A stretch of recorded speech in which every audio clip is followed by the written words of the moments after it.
For this video, we have ensured that all range safety precautions and rules have been followed. A qualified RSO was present, and range activity was filmed in a designated training facility. All downrange photography was taken remotely. Welcome back to another video. First off, I'd like to say thank you, as we recently just hit 1,000 subscribers, and I really appreciate all the support. This video is going to be a detailed explanation on how to safely handle and fire the cadet rifle, the Daisy 853C. Let's start with a quick overview of why range is an important part of the cadet program. Range takes skill and patience, but can also be a fun and challenging activity. The official reason is to raise the standard of marksmanship in the Canadian cadet movement. The cadet program holds both marksmanship and biathlon competitions nationally using the Daisy 853C air rifle. This video goes through how to participate in a recreational shoot. Let's first take a look at the components of the Daisy 853C air rifle.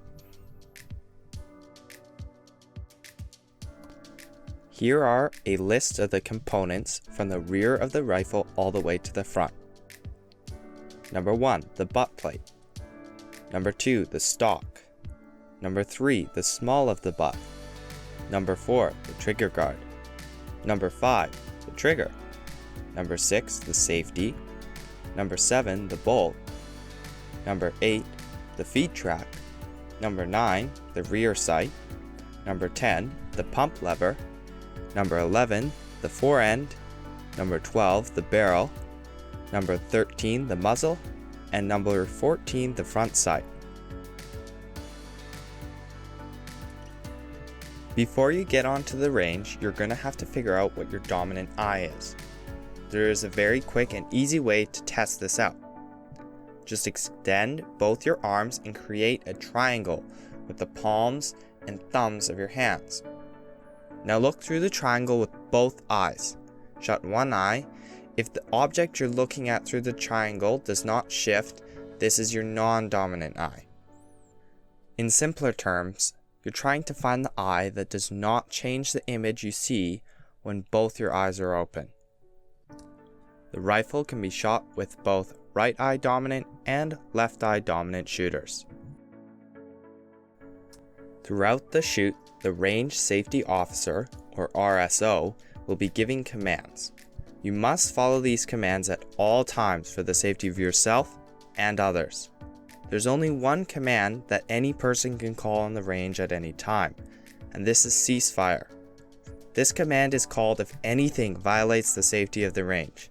This means everyone stops shooting, safes their rifle, and awaits further instruction. The first command will be cover off your firing point. This means stand up and move to behind your firing point and await further instructions. Note, not all these commands will be given in the same order I am putting them in this video. Always, if you have any questions, ask your RSO before you start the shoot. The next command will be place your equipment down and stand back. If you're holding a rifle, you can go over to the right side of the mat and place the rifle down. This is also your chance to put down any personal equipment such as safety goggles, hearing protection, or pellets. Once you're done, stand back up and go to the back of your mat. When adopt the prone position is called, lie down on your mat with your elbows firmly on the floor. This is your time to put on your required eye and hearing protection.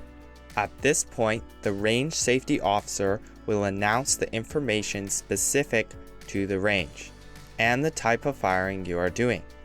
An example would be, relay number 2, you will be firing 5 rounds into a grouping target at 10 meters on your own time. Shortly after the other command, the next one will be given, relay load and commence fire. The first thing you do before you pick up the rifle is to ensure the rifle is safe. You can do this by looking for the rifle pump action open, the safety on, and the bolt to be open.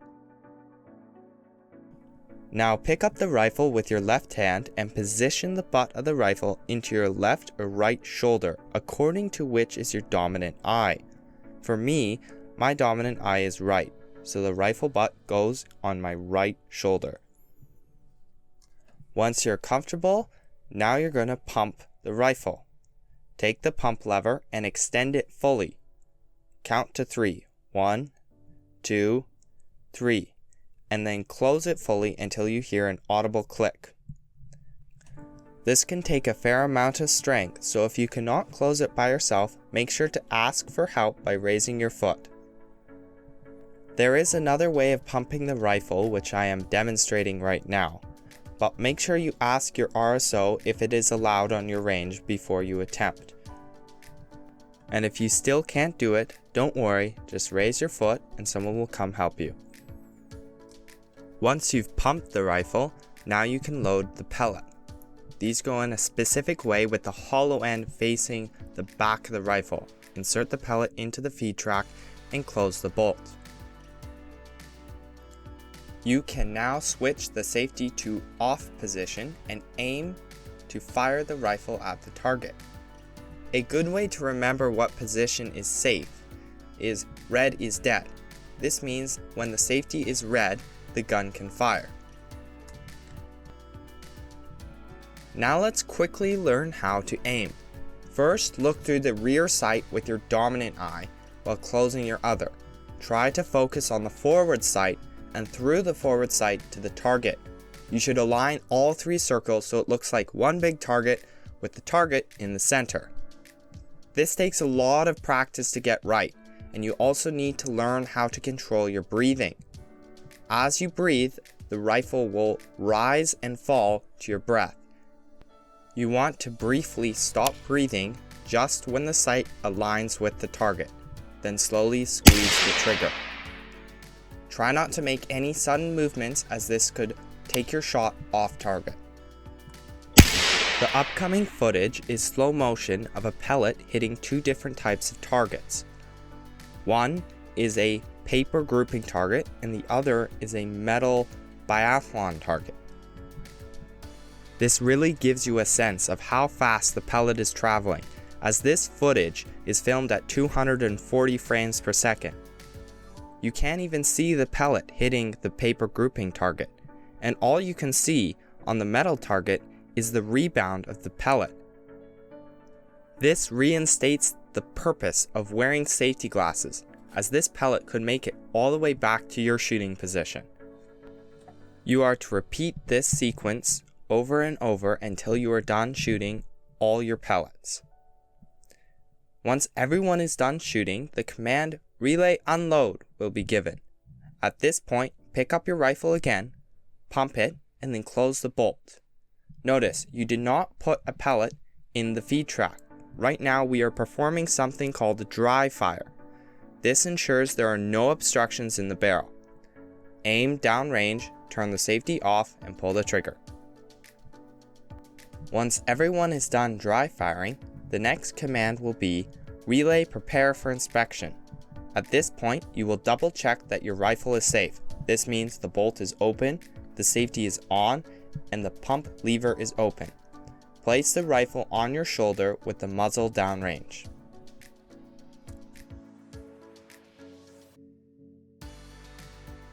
Once everyone is done clearing their rifles, the next command is "Relay Stand Up." Stand up and leave the equipment behind for the next relay if you're not the last. These next commands can be called at any point, either at the start or at the end of the relay. The first one is "Change Targets." This is called when you need to either post targets or change out old targets for new ones.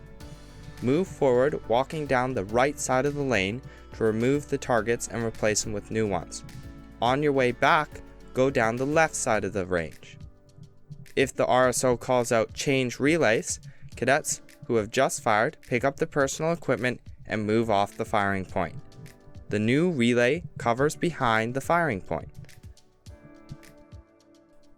Thank you for watching, and if you're interested in me doing another range video on more complex range related materials such as shooting jackets and sighting your rifle, leave a comment.